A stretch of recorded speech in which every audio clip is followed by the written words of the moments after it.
Welcome to Between Two Green Berets. I'm your host, Jesse James. And I'm Frankie Four Fingers, and today we are going to continue speaking on the Charlie Kirk situation. The situation going on with the suspect. So they apprehended the suspected assassin. It was last night.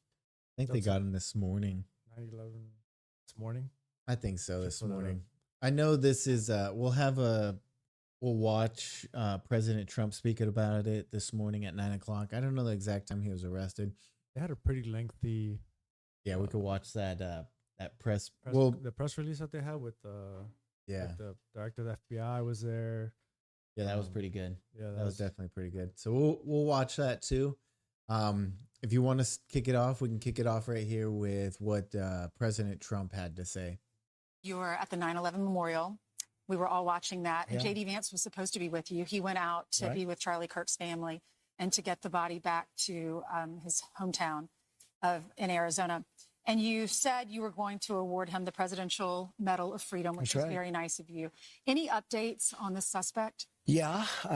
Can I always say, I think, just to protect us all, and so Fox doesn't get sued and we all don't get sued and everything else. But I think with a high degree of certainty, we have him in custody, right? In custody. Everyone did a great job. We worked with the local police, the governor. Everybody did a great job.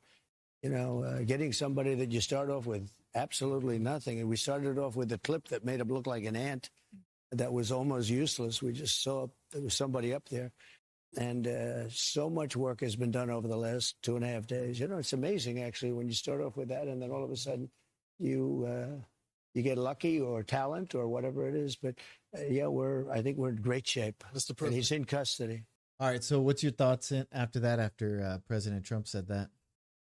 I think this is getting a lot of serious look into it. You know what I mean? Like I don't even when President Trump got shot, I feel like things weren't as pressing as when Charlie Kirk assassinated like that, you know? Yeah, I do feel that same way. Like, I feel like I understand like the administration is different, right? Like, so Donald Trump is in office. He was a huge like Donald Trump supporter. Charlie Kirk was and stuff like that. But I feel like there's a different FBI right now. There's a different administration. They're like, we're going to find this dude. We're going to hunt this guy down. We're going to find everything and we're going to release it. We're going to be transparent. We're going to tell you everything that's going on. And we're hiding. I think they're trying to almost play catch up because of how bad they have been in the past 20 years or more. You know? I don't know. What do you think? Well, there was like a record on how fast they were able to like apprehend him. You know, the guy's father basically told the police from what I've seen that his son basically confessed it to him. His father being a retired sheriff in Washington County, I think is where those guys stay at. Something like that. And then I also seen he was either on Discord, I think it was. He was on Discord writing a bunch of information, telling people or saying some things similar to that. And gave it away too. So this is his friends feel, you know, like if you're on Discord and somebody was talking about like things that they don't agree with, are you just, you know, like how quick that light switch just goes off and like become radicalized? Yeah. You know, like or just something like just switches in a sense of like it's just you've had enough. That person personally had enough. Because it was 22 years old? Yeah, I think it was 22. It was in the past and gone. But gone. This is the rest of Donald Trump's statement or President Trump's statement this morning. So we'll watch this. His ideology. Yeah, Lawrence, let me and by the way, Lawrence is doing a good job. What's going on here? Yeah, I'll tell you what, I'm very proud of you. I said you were going to do well.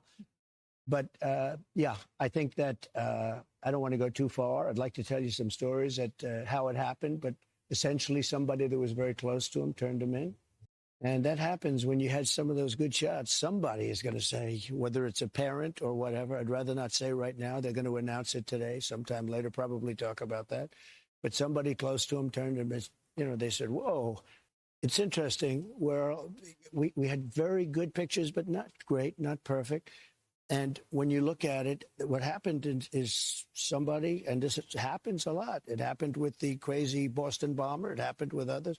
Somebody that's close recognizes even a little tilt of the head, which nobody else would do. And somebody that was very close to him said, that's him. And essentially went to the father, went to the U.S. Marshal, who was fantastic, by the way. And the person was involved with law enforcement, but was a person of faith, a minister, and brought him to a U.S. Marshal who was fantastic. And the father convinced the son, this is it. And again, I'm always subject to be corrected, but I'm just giving you, based on what I'm hearing, they'll give you a much more active. I just heard about it 5 minutes before I walked in. As I'm walking in, they said, looking real good. They have the person that they wanted. So you have breaking news, don't you? Huh? Thank you. Always have breaking news, Ainsley. Right. Sean's going to be very disappointed that we're not doing it on his show. He'll be very thankful and appreciative of the I think police so. officers that got this I guy. think they did a great job. Everybody worked together. Pam Bondi is incredible, by the way. People don't know what a star she is. She's incredible. And it all worked out. Could I ask you just some clarification? So a pastor was able to turn him in, or they got the family of the shooter to turn them in? Well, it was a minister, and the minister went to a minister who was involved with law enforcement, by the way. And his good friend is a top U.S. Marshal, and they took it from there. And then it was a father got involved, namely his father, and said, we got to go in. And they, so I understand it. And again, subject to change, but, the facts are the facts. We have the person that we think is the person we're looking for. But they drove into the police headquarters, and he's there now. How do you think it's going right now in the police station? Dude, what about that father? You're a father of a boy. Yeah. Put yourself in his shoes right then and there. Like, we both have teenage boys. Damn, man.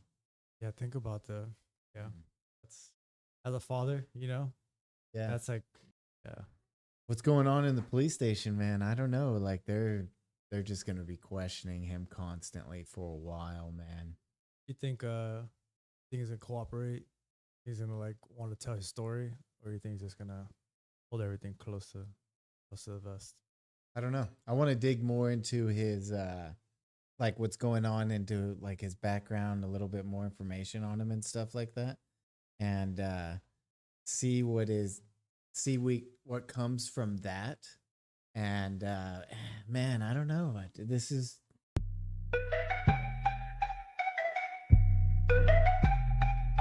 all right. You want to end this one right here? Yeah, let's do it. All right, so we appreciate you watching us. This is the Between Two Green Berets show. I'm your host, Jesse James, and make sure you guys give us a like, a share, a follow, subscribe. Check us out on social media. We're gonna try to keep updating some more. This is my best friend in the whole wide world, Frankie Four Fingers. Take it easy, everybody.